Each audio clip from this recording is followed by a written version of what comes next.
Broad sheet کی 20 سال پہلے شروع ہونے والی گندی کہانی کے غلیظ چھینٹوں نے اب نیب کے دامن کو داغدار کیا ہے۔ بدقسمتی سے ٹیکس دہندگان کی رقم کا ایک خاطر خواہ حصہ نقصان کی تلافی کے لیے ضائع کر دیا گیا۔ یہ نااہلی، فریب، غیر شفافیت اور بدعنوانی کی چشم کشا داستان ہے۔ جنرل پرویز مشرف نے 2000 میں نیب کا ادارہ دو مقاصد کو سامنے رکھ کر قائم کیا: اپنی مخالفت کرنے والے بدعنوان سیاستدانوں کا تعاقب کرنا اور دیگر کو بلیک میل کر کے دباؤ ڈالنا تاکہ وہ ان کی حمایت کرتے ہوئے فوجی حکومت کو قانونی جواز فراہم کریں۔ پہلے چیئرمین نیب جنرل سید ایم امجد کو فوراً ہی ایک بدنام فراڈیے طارق فواد نے چکمہ دے کر ایک اور بدنام زمانہ امریکی جیری جیمز کے جال میں پھنسا دیا۔ مان جزیرے میں قائم ایک فرم براڈ شیٹ کے ذریعے 200 بدعنوان سیاستدانوں کے اربوں ڈالروں کا کھوج لگانا تھا جو انہوں نے مبینہ طور پر بیرونی ممالک میں چھپا رکھے تھے۔ اب یہ اور بات ہے کہ نہ تو جیری جیمز اور نہ ہی براڈ شیٹ ایسے کاموں کا کوئی سابقہ تجربہ رکھتے تھے۔ اس سے یہ نتیجہ نکالا جا سکتا ہے کہ یا تو جنرل امجد کو فواد اور جیمز نے دھوکہ دیا یا وہ خود بھی اس چکر میں مستفید ہوئے۔ یہ مسئلہ 2001-2 میں سامنے آیا جب براڈ شیٹ نے کچھ مبینہ بدعنوان افراد کو شناخت کرتے ہوئے ان کے ناجائز فنڈز کا کھوج لگایا۔ جب نیب نے ان کا تعاقب کرنا چاہا تو جنرل مشرف نے اس فہرست میں سے کچھ نام سیاسی وجوہ کی بنا پر نکالنے کا حکم دیا۔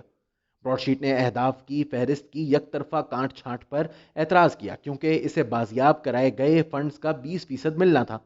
مزید پیچیدگی اس وقت پیدا ہوئی جب نیب نے اصرار کیا کہ معاہدے کا تعلق صرف بیرونی ممالک میں چھپائی گئی دولت سے ہے، جبکہ براڈ شیٹ کا موقف تھا کہ معاہدے میں پاکستان میں چھپائے گئے فنڈز بھی شامل ہیں۔ 2003 میں نیب نے معاہدہ ختم کر دیا۔ براڈ شیٹ کا موقف تھا کہ نیب یک طرفہ طور پر ایسا نہیں کر سکتا، چنانچہ اس نے معاہدے کی منسوخی پر ذرے تلافی اور ہر جانے کا دعویٰ کر دیا۔ اس دوران براڈ شیٹ تحلیل ہو گئی۔ جیمز نے امریکہ میں ایک اور ڈمی براڈ شیٹ کمپنی قائم کر لی اور نیب کو طارق فواد کے ذریعے قائل کر لیا کہ اگر اسے $1.5 ملین ادا کر دیے جائیں تو معاملہ ختم ہو جائے گا۔ اب اس معاملے میں ایک اور مشکوک کردار کا شخص کاوے موسوی داخل ہوتا ہے جو توہین عدالت میں سزا یافتہ تھا۔ موسوی نے مان جزیرے کے لیکویڈیٹرز کو قائل کر لیا کہ وہ نیب کے خلاف کارروائی میں اسے بھی فریق بنائیں تاکہ وہ بھی نیب کے خلاف معاہدے کی خلاف ورزی پر کیس کر سکے۔ یہ معاملہ لٹکتا رہا یہاں تک کہ 2016 میں ایک برطانوی عدالت نے نیب کے خلاف تمام کارروائی ایک جگہ اکٹھی کرتے ہوئے فریقین کی باہمی رضامندی سے ایک ثالث مقرر کیا تاکہ زر تلافی کا تعین کر سکے۔ اس دوران موسوی نے 3 غیر ملکی بینکوں میں نواز شریف کے مبینہ طور پر چھپائے گئے $1 بلین کا سراغ لگانے کا دعویٰ کیا۔ کئی ایک گمنام ذرائع کے توسط سے اس نے 2018 کے اختتام کے قریب تحریک انصاف کی حکومت کو شیشے میں اتارنے کی کوشش کی کہ وہ اس کے ساتھ معاہدہ کر کے چھپائی گئی رقم بازیاب کرا لے۔ نیز ماضی میں نیب معاہدے کی یک طرفہ منسوخی کی وجہ سے ہونے والے اس کے نقصان کی تلافی بھی کی جائے۔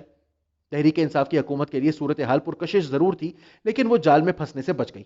2020 کے وسط میں ثالث نے نیب کو تحلیل ہونے والی براڈ شیٹ کو $28 ملین ادا کرنے کا حکم دیا۔ ستمبر میں نیب نے $27 ملین لندن میں پاکستانی سفارت خانے کے United national bank LLC account میں منتقل کر دیے۔ موسوی کو اس کی خبر ہو گئی۔ اس نے ایک عدالتی حکم نامے کے ذریعے UBL کو واجبات ادا کرنے کے لیے کہا۔ اس کے بعد موسوی نے ان واقعات سے میڈیا کو آگاہ کرتے ہوئے عمران خان پر بدعنوانی کے خلاف مہم سے پیچھے ہٹنے کا الزام لگایا۔ الزام یہ تھا کہ عمران خان نے نواز شریف کے مبینہ طور پر غیر ملکی اکاؤنٹس میں پڑے $1 بلین کا کھوج لگانے کے لیے اس کی خدمات حاصل کرنے سے انکار کر دیا ہے۔ اب حکومت پاکستان کا کہنا ہے کہ وہ یک طرفہ طور پر فنڈز جاری کرنے پر UBL کے خلاف کارروائی کرے گی۔ تاہم حکومت کے پاس ایسا کرنے کا کوئی قانونی جواز نہیں کیونکہ UBL کسی عدالت کے حکم نامے کو مسترد نہیں کر سکتا تھا۔ تحریک انصاف کی حکومت کہانی کو اپنی مرضی کا موڑ دے رہی ہے۔ اس کے لیے لندن کی عدالت کا نواز شریف کی $800 ملین رقم کا حوالہ دینا نواز شریف کی بدعنوانی کا ثبوت ہے، لیکن حقیقت یہ ہے کہ حکومت پاکستان نے نواز شریف کی دولت کے $100 ملین کو بھی چیلنج کیا ہے جس کا 20% براڈ شیٹ کو واجب الادا ہے۔ ستم ظریفی یہ ہے کہ $800 ملین لندن عدالت کے اپنے ذہن کی پیداوار نہیں بلکہ یہ اعداد و شمار پاکستان میں 2017 میں قائم ہونے والی JIT اور نیب کے بیان کردہ ہیں اور نیب عدالت کی کارروائی کی سپریم کورٹ نے نگرانی کی تھی۔ تاہم نیب اس رقم کی ایک پائی تک نواز شریف سے برآمد نہیں کرا سکا۔ اس سے کچھ واضح نتائج نکالے جا سکتے ہیں۔ پہلا، 2000 تا 2008 نیب میں کام کرنے والے جنرل نااہل اور سیاسی طور پر بدعنوان تھے لیکن ان کا احتساب نہیں کیا جا سکتا۔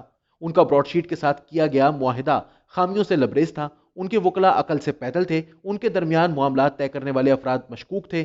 طارق فواد، جیری جیمز اور کوے موسوی تیز ترار ایجنٹ تھے جنہوں نے اپنا بھرپور حصہ وصول کر لیا۔ حتمی ایوارڈ بھی براڈ شیٹ کی تحقیقات کا نہیں بلکہ سپریم کورٹ آف پاکستان کی حکم سے بننے والی JIT کے مبہم اعداد و شمار کی بنیاد پر ہے۔